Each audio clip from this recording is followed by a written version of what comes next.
Hello and welcome back to Let's Make Merle, a character for the Kickstarter video game Grey Skies Dark Waters. In the previous episode we started, possibly finished detailing the hat. I'm not quite happy with this arch right here where I am doing the mouse wiggle over.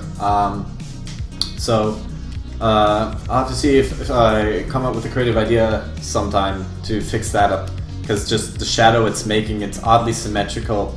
It's not reading the way I like. But for now, this episode we're going to focus on the jacket.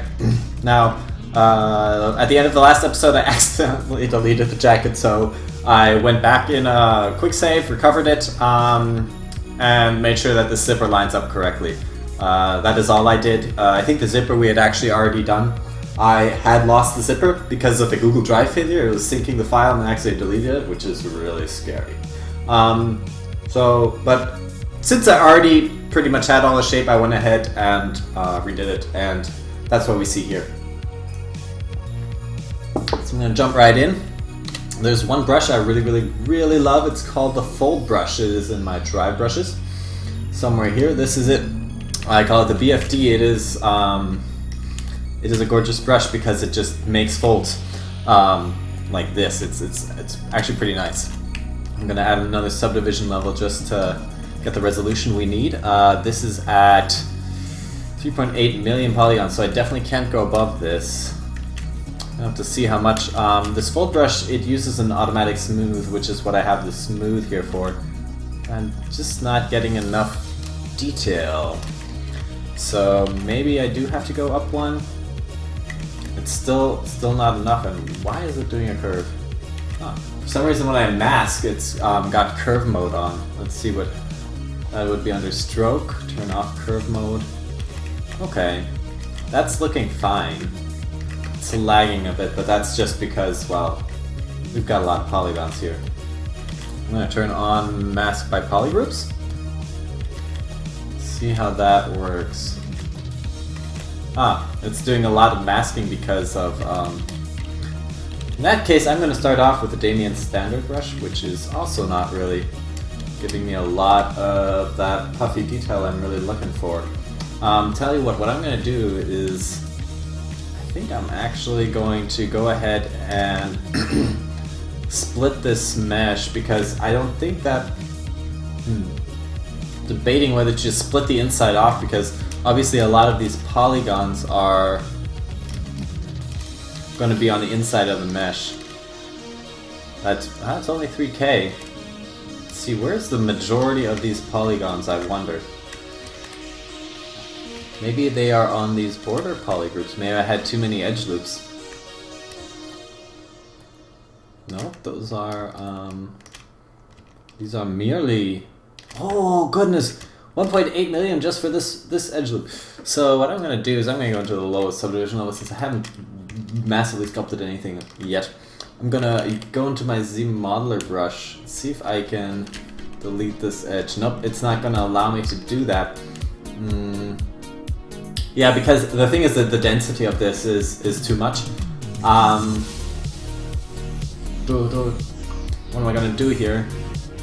What I think I'll do, which could be kind of cool anyway, is I think that 1.2 million polygons, which for me it's just not a comfortable sculpting level, just because it's too laggy. I'm gonna go in and actually just make a copy of this mesh without that many, with just these parts. So I'm gonna go in and hide this as well. And that one, sure, let that one be its own thing. I am fine with that. And maybe I'll just start and kind of make a duplicate of this and invert visibility on this, so that we have the inside. And on this, I'm gonna just say delete hidden. And I can only do that on a low subdivision level, so delete hidden. See if that keeps it. Yeah. We've got a couple of folds. Wow, where'd those folds? Those folds actually, I meant to do that! Huh! That's adding a lot of real nice detail just by that error in the reprojection of the deleting. Look at those active points. That is a much more reasonable number. Now when I go into the highest subdivision level, I'm at 1.1 million, which is a very reasonable subdivision level. Let's see just how plausible sculpting is. So one problem right off the bat is just, let's see if I can, one problem right off the bat is that it's smoothing these edges. So I'm going to try and increase everything, the crease tolerance of 0, with a increase all, crease tolerance of very much. Try subdividing this to make sure that there's no hole, but it seems we're still getting a small hole.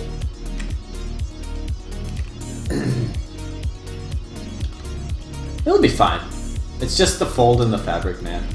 Okay, but what we definitely have to do is at all points have the border crease, which is fine anyway, because as you can see, we'll never, for this jacket here, we'll actually never want to sculpt directly all the way down into the border, I think.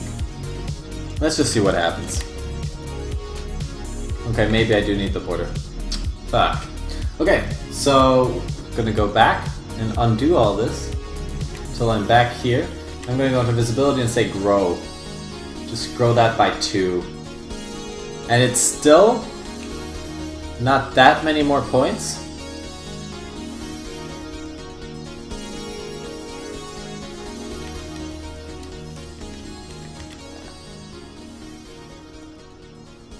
See. Man, those are a lot of edge loops. And let's see what happens if I go in here now. Wow, I don't think maybe if I grow it now. Yeah. Now if I say delete hidden and go to the highest level, let's see how sculpting is now. Let's see here. Obviously, these are gonna have certain difficulty. Do I have mask by polygroups on? Yes, I do. That would explain. Oh, well, that looks really nice. And if I isolate this, I do not have the inside polygon. What exactly do I not have right now?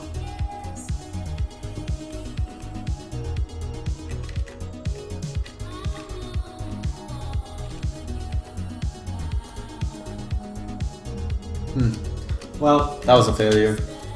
We'll just have to figure out how to reduce these in size.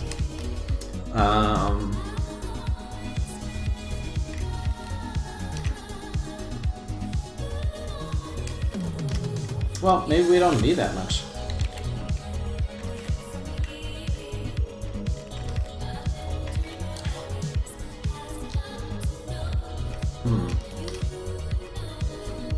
Well, I guess what I'll do is make a duplicate of this mesh and then delete lower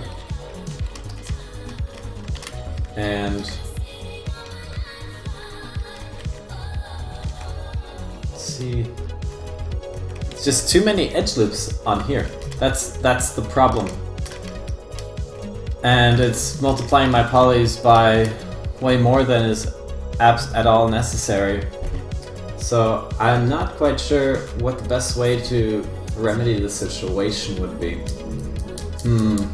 Because I think the way I was doing it would make sense, just to sculpt the poofy parts of the jacket, but well,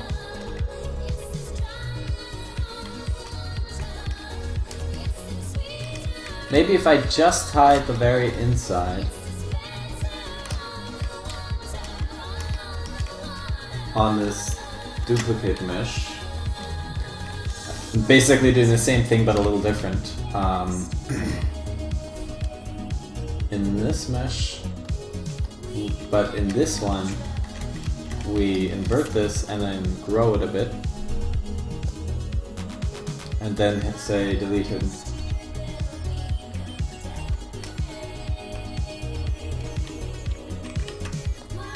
Now on this, go here and say delete higher.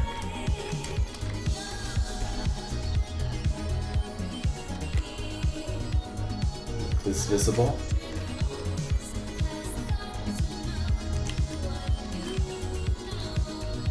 And yeah, this should keep the basic shape, but what we now have is this one,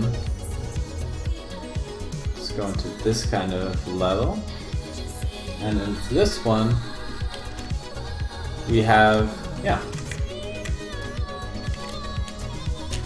Just gonna start drawing in some, it's a little too much intensity right now, too little.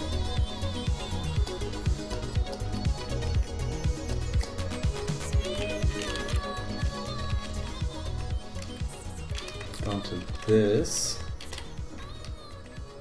Oh, somehow it got disconnected actually. Interesting. Did I even...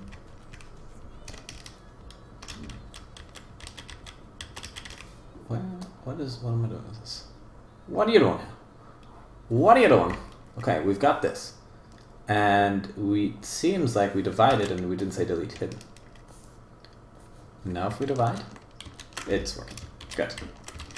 Okay, so now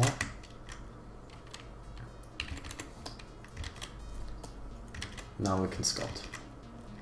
That was a little more complicated than anticipated, but I think it'll all work out in the end. What I could also do is just ZBrush everything, but then we lose the great creasing that we have. But that is absolutely also a possibility. Now we have 2.2 million here, but this is the level that we need for being able to sculpt the folds in this jacket. So I'm going ahead, and it's probably just going to be mostly a fold video where I'm kind of just going to be experimenting with different looks for this jacket, ways for it to kind of add stress lines. Get that Damien standard, much less intense. Check out, see how my fold brush is acting. It's a little too harsh, actually, for this jacket. But there are instances where that fold brush is a lifeline.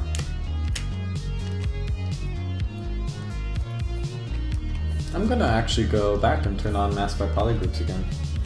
And what I'm gonna do is say auto groups. Oh boy, I should have done that at a lower subdivision level. Well, might as well grab a drink.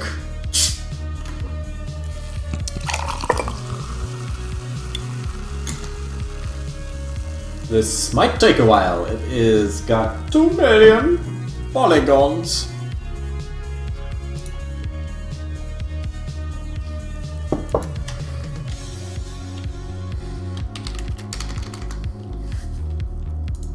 Alright, auto groups was successful. And now we're going to, I'll just sculpt.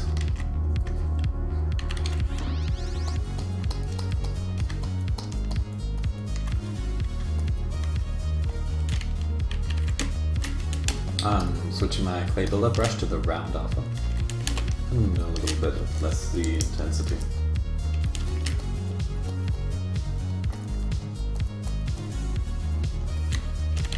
I want those nice, something that's absolutely just fantastic about the standard brush is the real nice curve it brings out.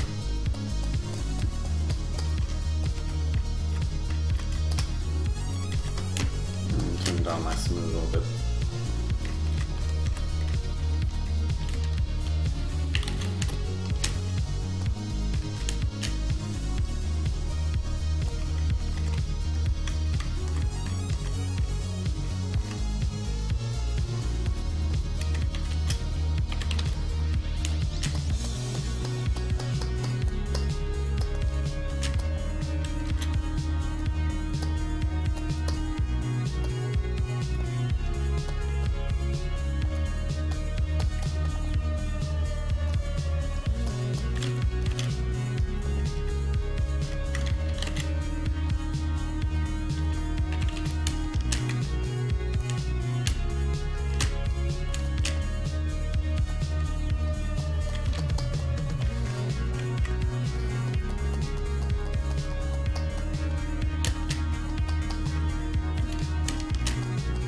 I'm experimenting with a couple of different shapes here, trying to kind of figure out what kind of artistic direction I'm gonna go, and actually roll back a lot of this work.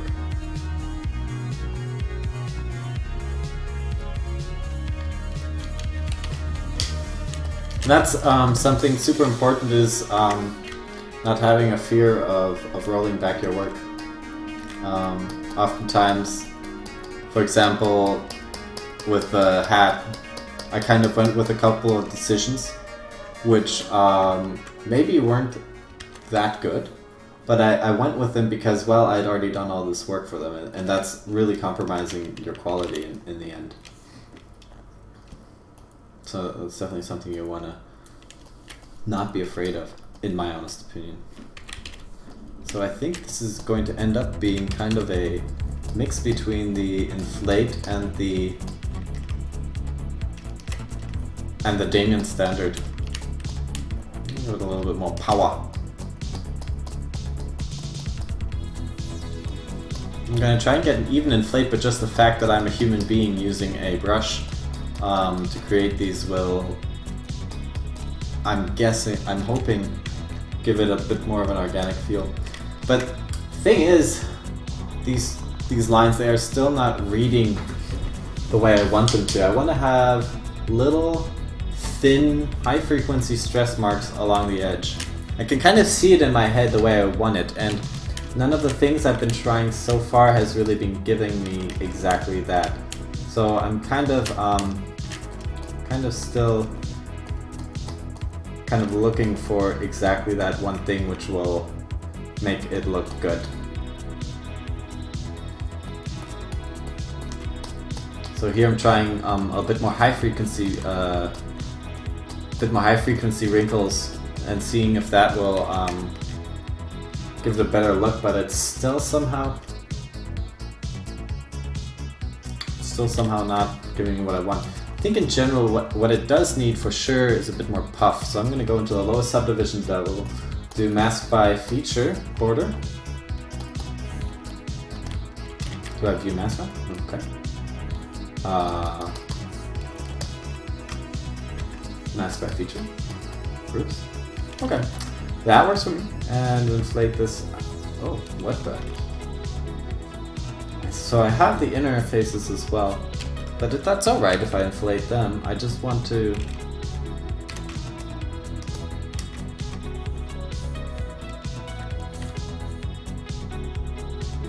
Alright. Let's inflate this a bit.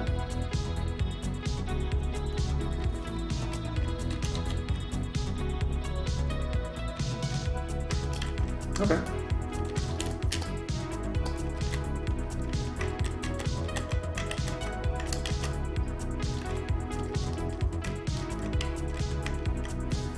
Let's see what this looks like. Seems like that generated some really odd things here along the sides. Oh wait, those were already there. Those are because I split off the mesh. Okay, so these will basically be the things holding the rest in. Alright, I'm going to try the clay buildup, see how that kind of acts, if that can give me what I'm looking for. And I'm definitely liking it. Ah, I still have mask by polygroups.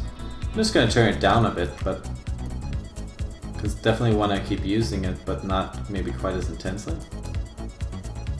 Because the problem is that after a while, that effect just kind of goes away. Like if I turn on mask by polygroups and I move all the way over here, it just gets less and less, which is really kind of a bummer. Actually, it seems to be working fine. Maybe I just have to be aware that I'm using it.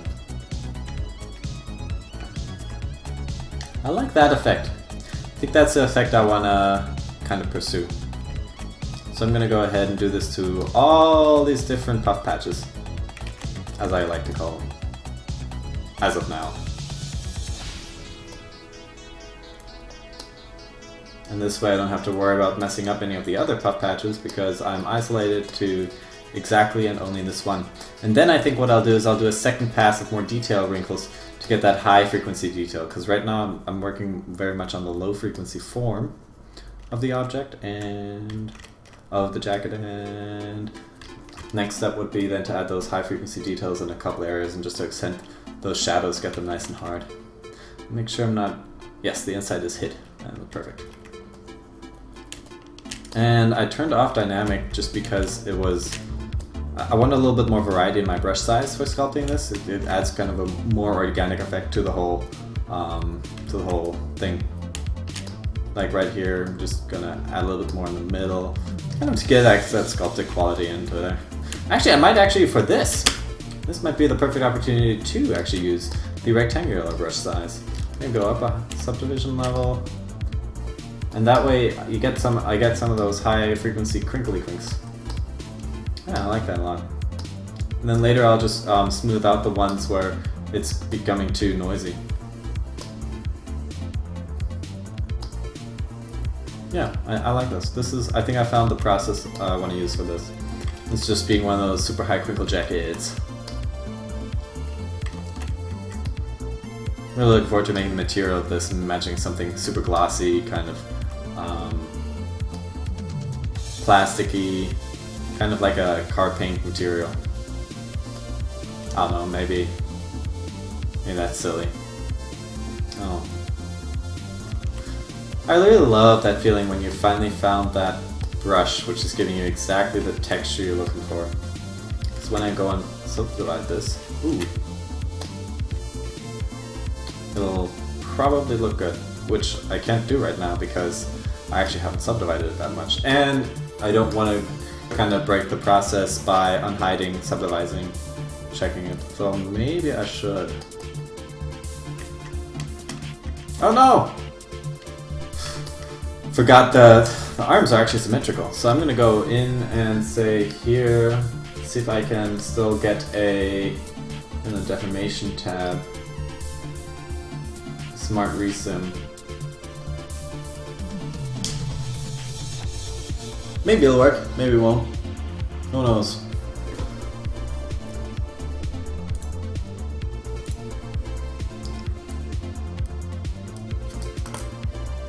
This might take a while.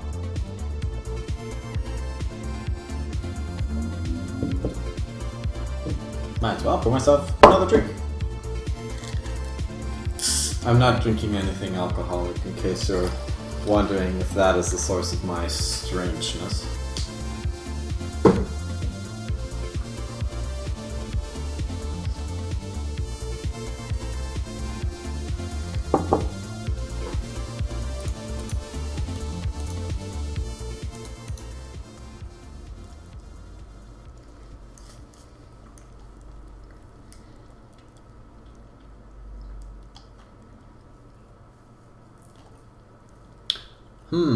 This could take a while. Might want to skip ahead. I'll try and put a little marker in the video to where this says finished. I'm probably going to go ahead and do it asymmetrically anyway, so yeah. But I don't want to... Oh, I like this music. Cool. This is a new album, I haven't heard this one yet. Let's see when the last quick save was. You can do that under your C programs. ZBrush is still in the x86, Pixel Logic, ZBrush. The project? No. Did I change my quick save directory? No, you can't change that. Nope, it's on there. Might be in my app data.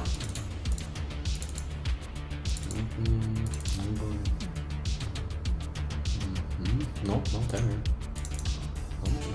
Nope. Roll. Nope.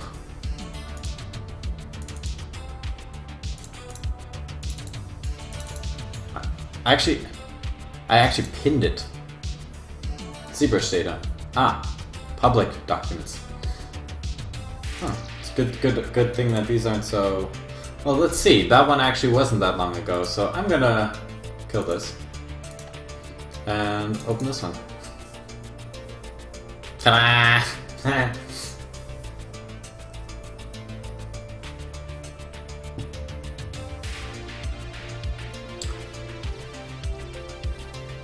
No, I don't want that. No. Okay, well. What a mess. I'll have to clean that up later. I'm actually gonna just save this under the ZBrush, the actual ZBrush. There we go. And just forget about the quick save. What I really want to do is kind of do one more subdivision level. No! What? There we go. That's the next subdivision level. Oh, okay. Hide this. And let's just keep sculpting where we left off. I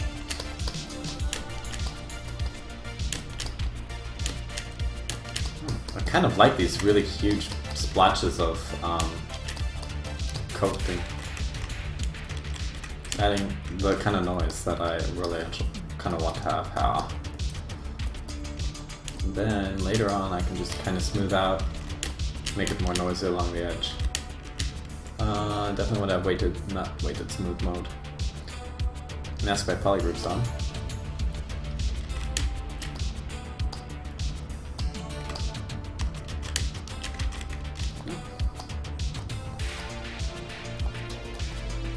It's a little bit too much intensity. There we go.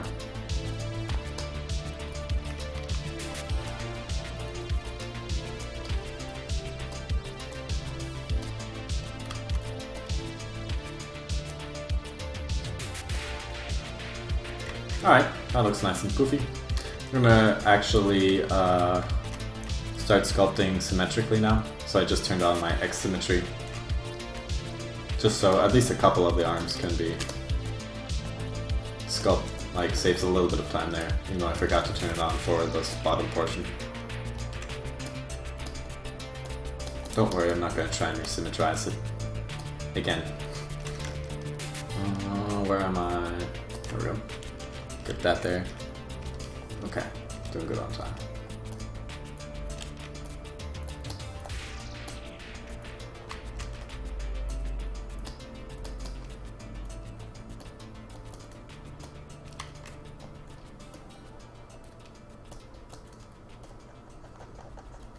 What I like about this process, even though it might take longer than other processes might, is that I have control about how every single part of this looks. And this is kind of like a reshaping right now, where I'm taking the form that the inflate kind of gave me and can get into a little more in depth with it, get a little more personal with it. Like kind of pulling the shoulders a bit more out here, etc. I'm gonna turn off X symmetry and go just finish up this other arm here.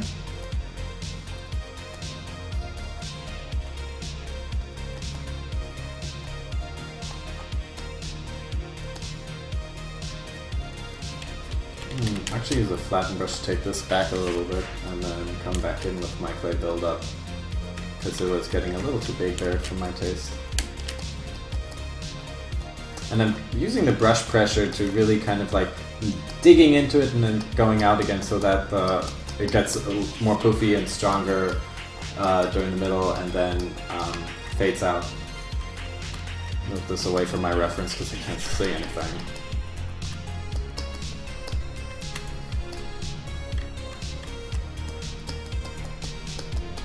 Add a little bit more here because it's kind of bunched up, so it's kind of like piling out of that at that angle.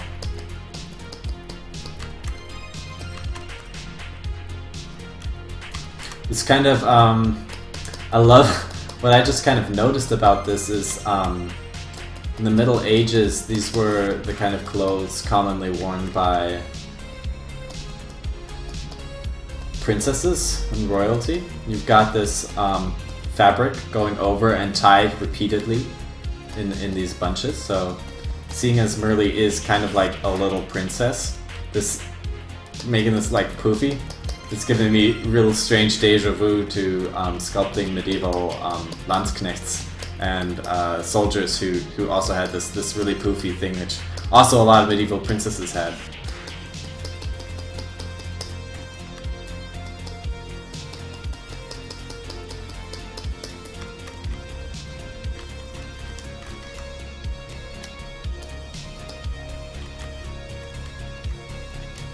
Kind of checking it with the overall model.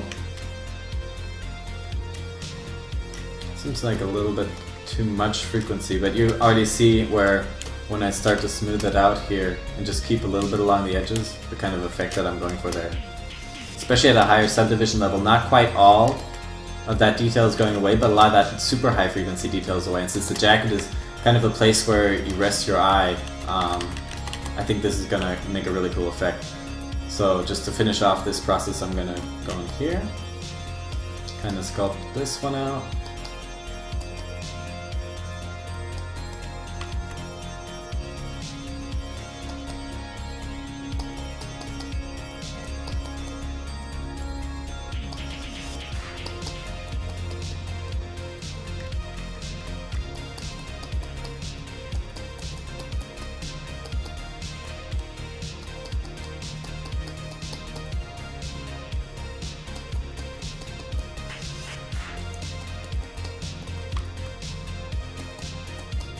And the mind begins to wander. Something so therapeutic about repeating simple actions. I'm going to take my weighted smooth mode to number 7. I think that is the... number 6, I think that's the group's border smooth mode, just to kind of smooth along the group's border as well. Seems like it's not doing a mask by polygroups on the smooth brush, which is odd. Oh well. That's fine. I'm gonna go check out that shoulder now.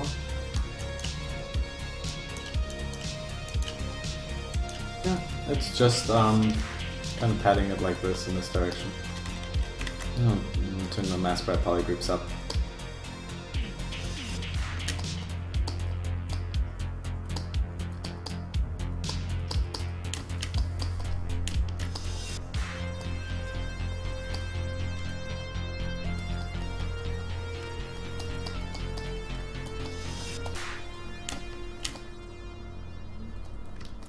I want it to have kind of be bunching over the side here, so I'm being a little bit more aggressive in that.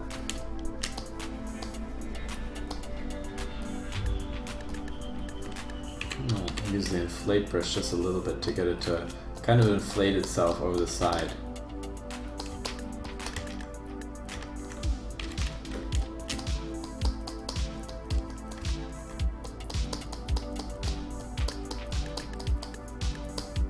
This, again, coming back to how the face reminded me of Ellie, this jacket is actually very strongly influenced by Ellie from The Last of Us. I just kind of like registered that.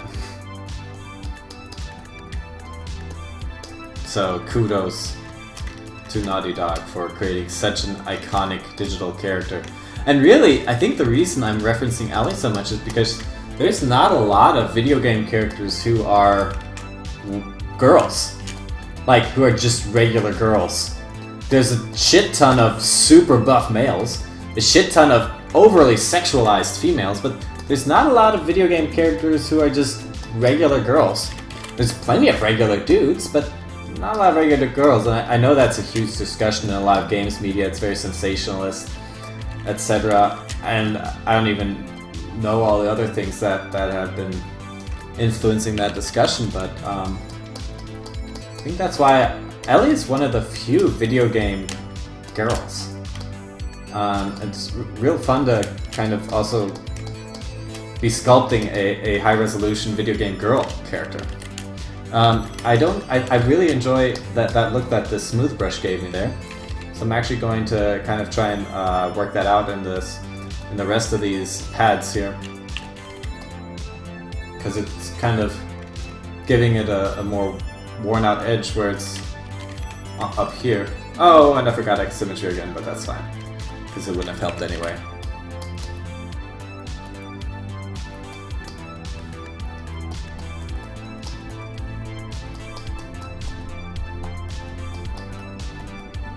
Taking that detail, sculpting it out, sculpting it back in, taking more detail, sculpting it out, sculpting back in. It's one of the favorite things to do.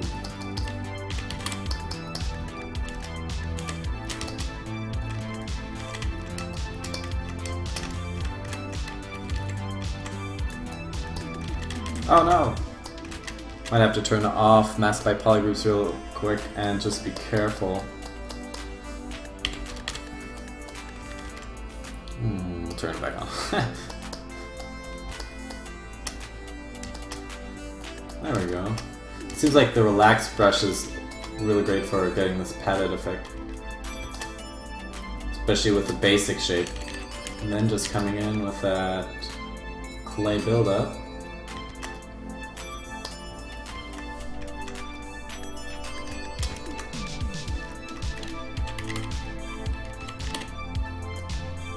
There's a lot more of an organic shape coming in with the flatten to take out that high frequency detail.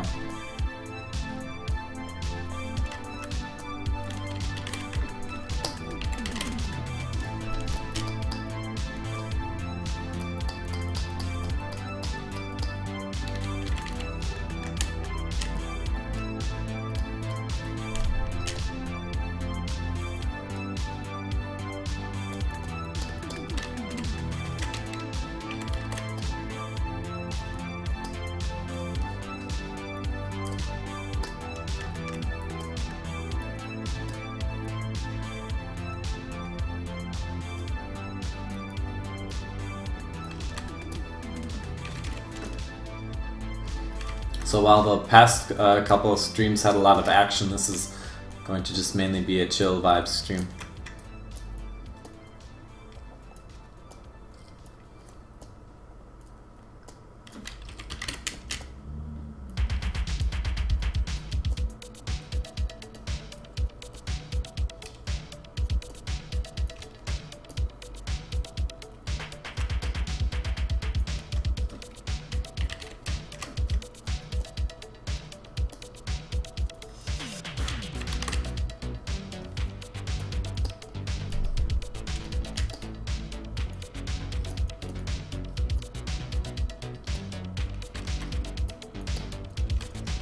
Making sure that the flatten brush isn't creating too uniform of a surface.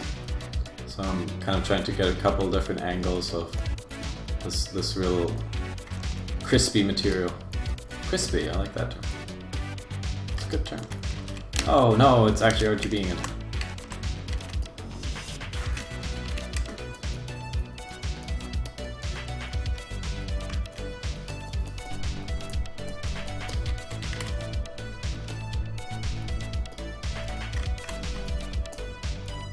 I'm going to turn X symmetry on for this part.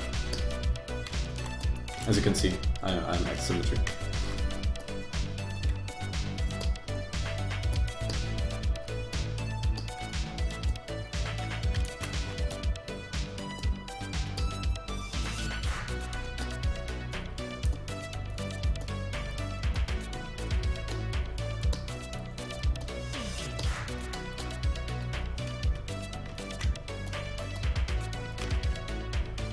And this process just automatically creates more detail along the edges like in the jacket, but also a couple which go all the way through. So happy that I kind of did end up finding one which really gives that look that I was trying to get with a standard and Damien standard and all that. And who thought that it would be the clay buildup or clay tubes? Oh, clay tubes. Does the same thing. I like the clay buildup from the feel more though, it gives me results quicker. But yeah, who would have thought that that process would end up being the process that ends up defining these shapes. Let's see, where do we have the back? Here we go.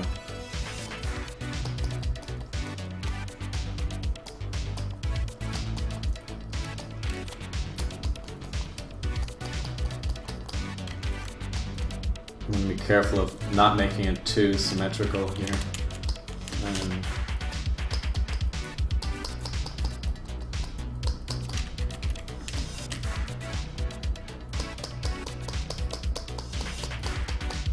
I want to get that poofy edge, so I'm putting a little bit more work just into maybe even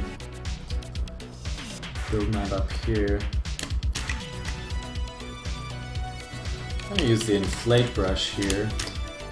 And then use the weighted smooth, kind of smooth that back down.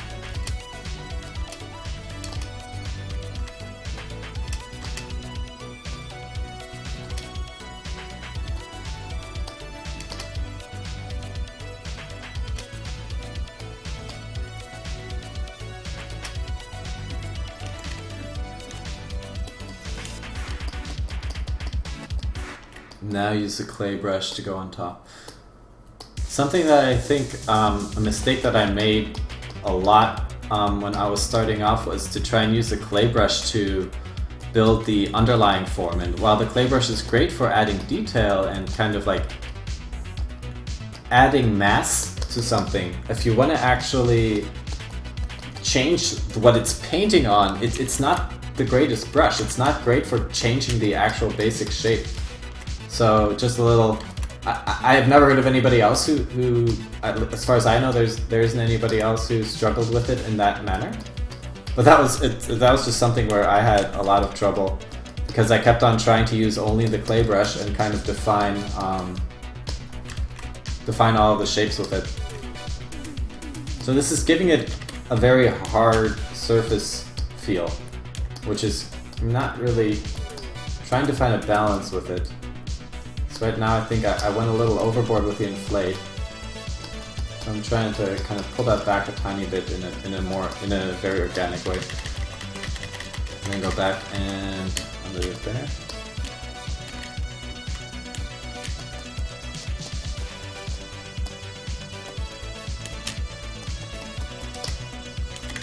Flatten that out again. This large panel is giving me a little bit more trouble because it's not as, well, it's pretty big. And it's just,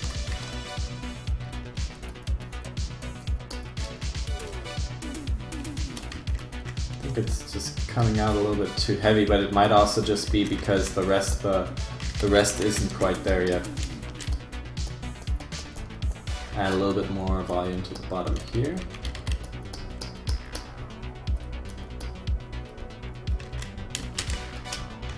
Smooth it out a teeny tiny bit. Alright, and now, just like with the arms, I'm gonna inflate the edges here so we have that kind of bunchy effect.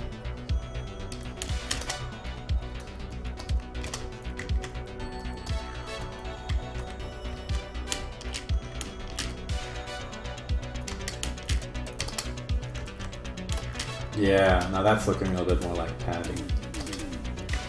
Same here on that side. Kind of smoothing it out and then going over with the clay.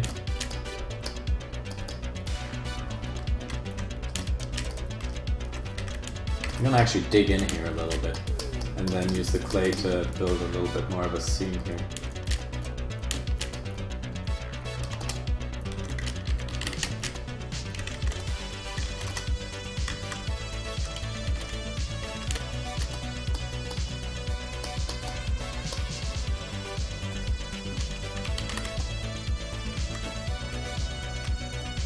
And one thing that I keep on doing a lot is zooming really far out, and that's just in the same way that you would create a thumbnail in order to kind of judge your concept art. Zooming out gives me a quick.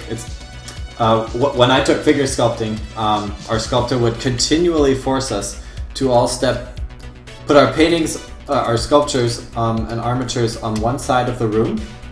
Step all the way, walk to the other side of the room, and then look at them. And he was basically like, you have to know how your thing is reading. Small. You have to figure out how this detail is speaking, and it's much easier to do that with when it's really small, because it's just the way our brain processes the information. It's super different. And chances are, applying this to character sculpting now, chances are that your character will never really be that big in the picture, and if so, only for a little while. And of course you have to, and this is, of course, I mean, duh, you have to make sure that it holds up when he's close up. But something that at least I often just kind of forget is I'm looking at my character like this big, but that's not going to be the area that my character is going to be seen most of the time. So the most important thing, more than the fact that he looks good up close, is that he looks good far away. And that's like the primary thing, and if he doesn't look good in a thumbnail, then he's not going to look good close up. Like, there's no reason to click on him, to look at him. So, yeah. I like how these pads are coming. think I've kind of figured out a way to get it looking a little poofy, a little crinkly.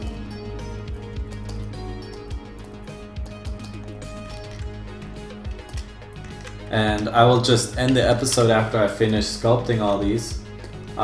It's probably going to take quite a while. Feel free to just skip to the next part. I'm not going to say or do anything else except finish sculpting these. So, yeah. Here where my polygroups are kind of messing up, I'm going to switch to the inflate and make sure it's topological.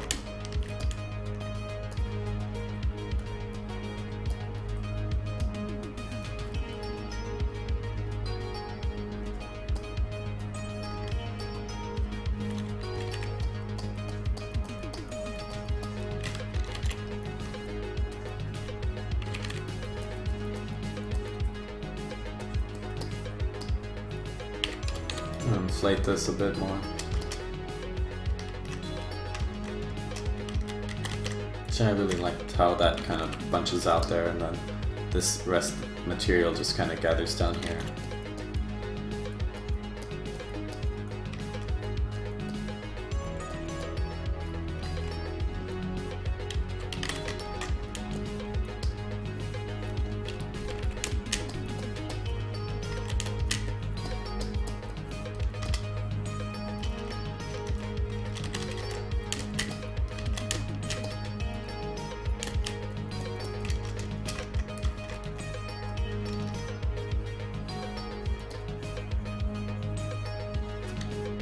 Gonna inflate this up a bit.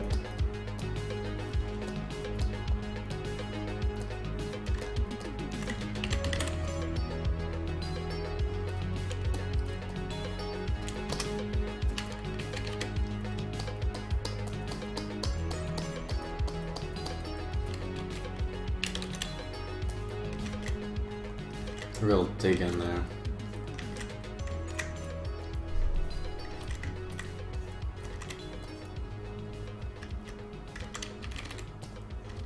Kind of inflate that up, like it's really squishing it. It's almost gotten too far out of hand.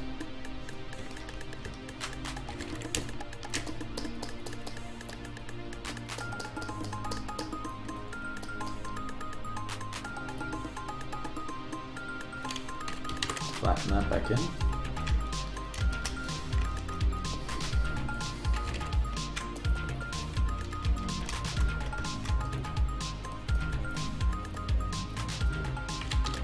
Inflate this up.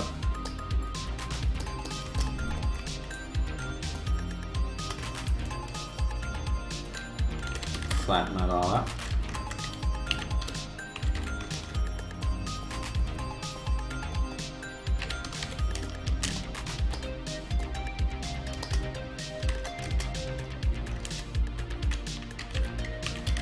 Sometimes you always have to be very careful with the smooth brush just because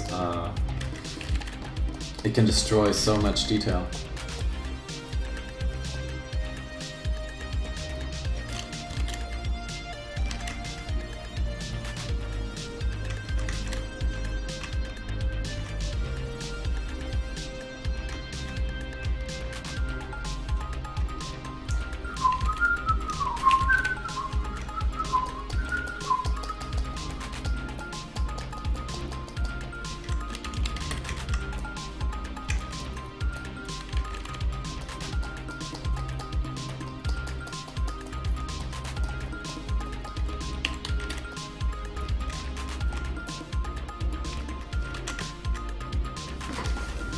I like how those folds are coming. I'm gonna puff it up a bit around here to make it feel like that has a little bit of weight, and then go ahead and make sure that that zipper is reading correctly.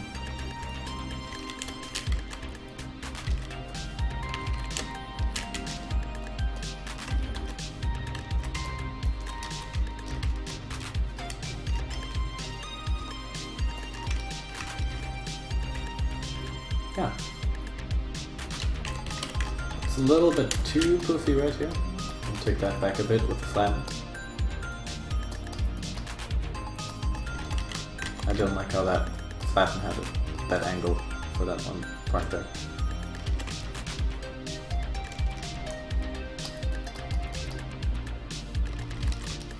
Yeah, I like that.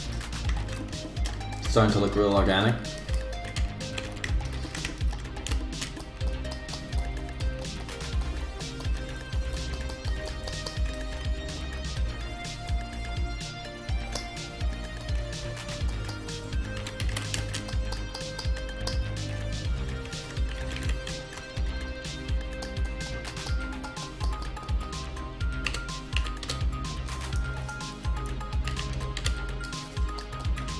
BIN, inflate this up.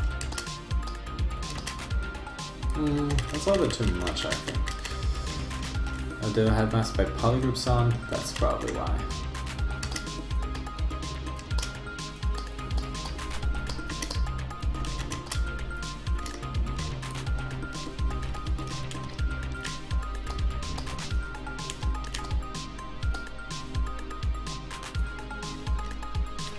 Gonna actually add a pretty massive set of folds here.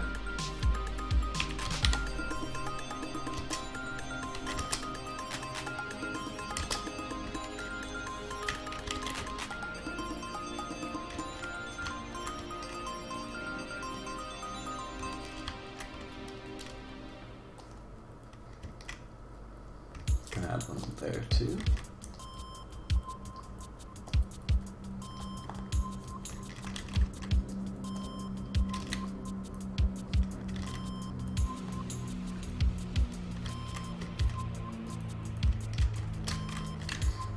And back to sculpting poofies. Oh, I gotta turn off mask by polygroup here. I think this is the last one though.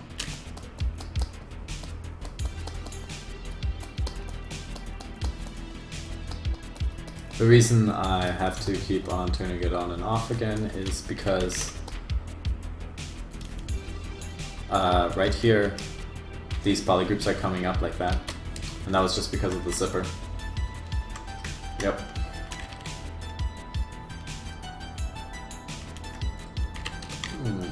I'll turn it back on again now that I'm past that zipper part, because I really want to get a little bit of an overlap here.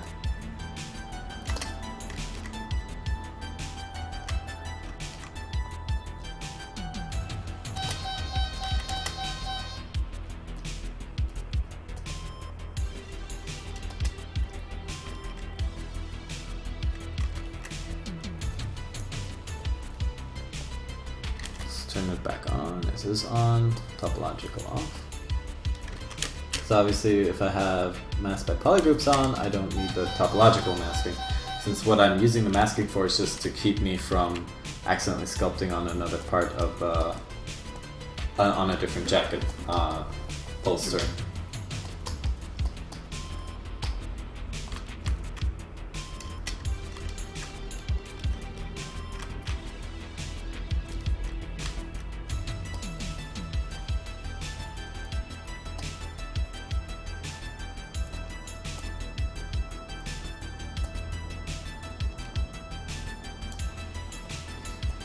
Coming around to this side, it's going to be a lot of different process. Hold on. I think that could be my food delivery. Hallo? Ja, ich bin zu Hause. Kann sein, dass ich nicht an der Tür war, weil ich hatte